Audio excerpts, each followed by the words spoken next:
तो तीन का फोन लेदा मई मालदा डिस्ट्रिक्ट हबीपुर थाना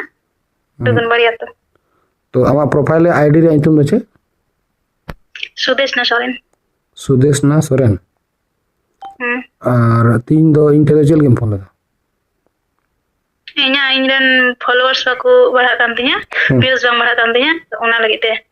आर कॉपीराइट को बिना से चे ओना लगी ते फोन में थे अच्छा मैं मिटांगी सिंह कुलिया में दो मान ले इनकेम जोगाजोग केदा तो आमा उपकार हुईना से ओडी 8 समय नष्ट होइन तमा समय एकदम गे बांग नष्ट कान तिया अडी अडी उपकार नाम किना इन गुलिया माने निया फेसबुक रे कमी लगी ते मिटे गाइडलाइन हिसाब ते मिहर दरकार और ओना इंगी बई नामे कान थना बई नामे को थना सेरकम हो जार जनो इन आमा वीडियो नेल केदा उनका गी होलाना ओनाते तेइन द ओने फोन में थना की अच्छा निया लारे आम जहां को टाइम जोगाजोग लगाल दा मैसेज लगा गो थना बई मैसेज है मैसेज आगो थना किंतु रिप्लाई बको मागो दिया अदो ओनाते आशा चाबा लेन दिया इनका इतना इन निजे तो तिना गरिन दारिया इन अगर इन कोलावा किंतु ले भगवान हिसाब से हम तो वीडियो नेल ते के थमते हमसे जोगाजोग किदा तो ताले जहां को इसला को जोगाजोग लखा उनको उपकार हुयो से ओडिया समय नष्ट होई तका हां अडी उपकार हित का एकदम और इन जहाना मालया इन तो मने करो इन जुत के तमा तो इन कुसी ते जहाना पैसा टका कोई कामिया बाम कोई कदा ना तो निजे व्यक्तिगत मीटिंग फेसबुक आईडी 3 घड़ी लगावना मसले में लगान गया घंटा चितन तो मोटामोटी तीन गाने एमबी नष्ट होइना आमा आइडिया आमा ले ले इnya इnya दो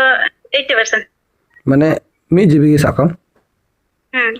तो मी जीबी रे दाम तने 22 टका ताले इnya 22 टका से बांग ᱦᱮᱸ 22 টাকা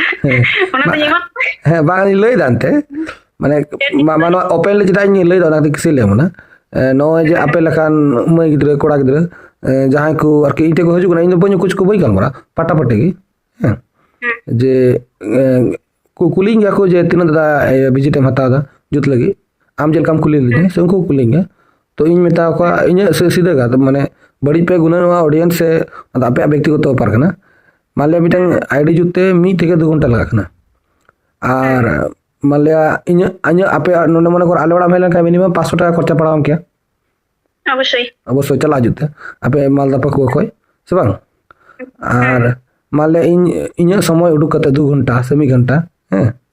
मी होड़ा आईडी जुत तया तार मध्य इन एमबी चबा ठीक है और आया विवेक ते जदी एमबी हो बाय पेरे इन खाय तो उनी हैं निजेरा विवेक हो लगा से जे ओना तो निजेरा गुणन खाना आ कोई साहाय्य करते ओना माने ओकले एडिटर कता बाय धोया थाले ओना तो उनी व्यक्तिगत व्यापार मन मानसिकता तो हिसाब ते ओना मिटांग कना और इने कुसी जे बने माने भद्र कथा से बड़ी कथा भाई हेल्प कामिया एमबी इने नष्ट होइना एम खाम एमा दिने और कुसी मने ते जहाना एम सनाम खा एम माने व्यक्तिगत चाप कते बई मिता हड़िया जे देन इन लगाओ इंगा और बांका से हंका कारण तो मान ले आपे ओड़ा तो होइना बिगुन बड़ी सो तो इन दो ओंडनी होड़ा ना 200 टका लगे तो बई सिंदराइया तो इने गान सब माने निजेरा विवेक ते आमी हर 2 घंटा खटावना आया एमबी चलावना आमा गुणनते आम चे एम ओना एम ठीक है इन ते तो कोनो विजिट बनुआ ठीक है इन आमा अकोय अपना इन जुद दाड़े तक आया विवेक में ना खाय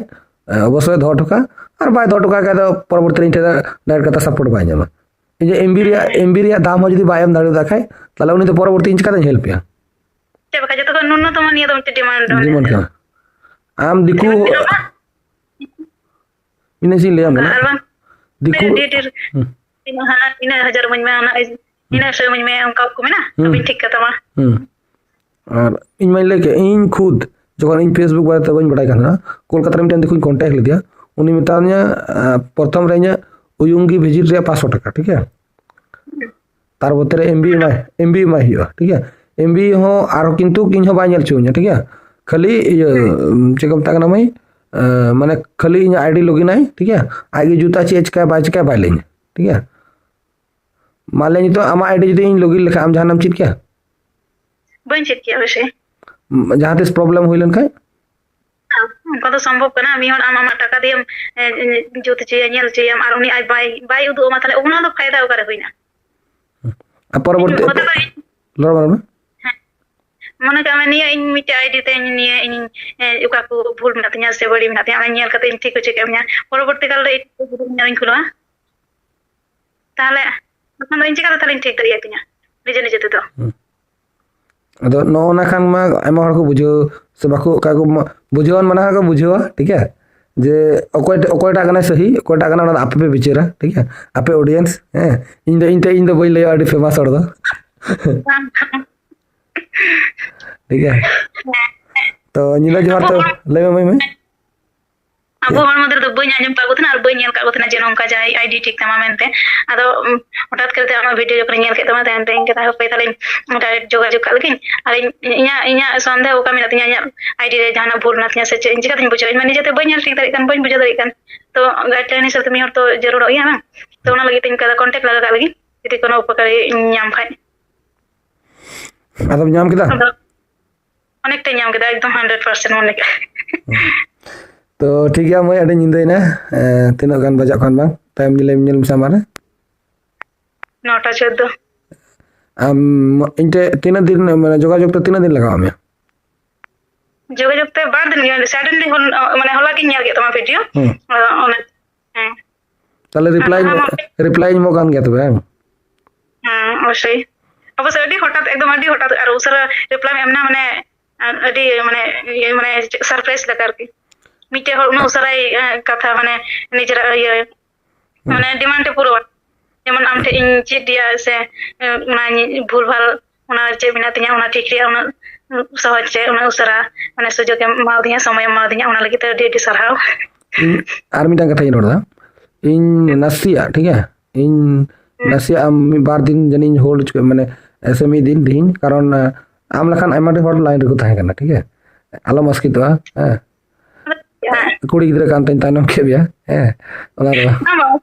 असुविधा ना आम ये लगे तो 10 दिन अपेक्षा चुके हम ताले 10 दिन अपेक्षा किया चलो ठीक है इन मी दिन बार दिन वेट चुके माने आयमा हॉट व्हाट्सएप रे कॉल का करना तो से को ऑल का करना को एड्रेस दादा अनि तो जदि उनी माले बार दिन पर मैं केना जदि आमिन करालो तम का ऑटोमेटिक मेना सला इन बार दिन धरन मैसेज आय कना उनी तो कुड़ी गिदरा कते लाख दिया माने नी को जिनिस ओनाते नसे होल्ड चुके मैं इनसे कोई के लगी तो ठीक है बांग इका कोई कते दालम छोटnya दादा ठीक है तो मैं समय लगी बाने मा तो मैं निंदा जोना ठीक है मैं ठीक है निंदा जान ठीक है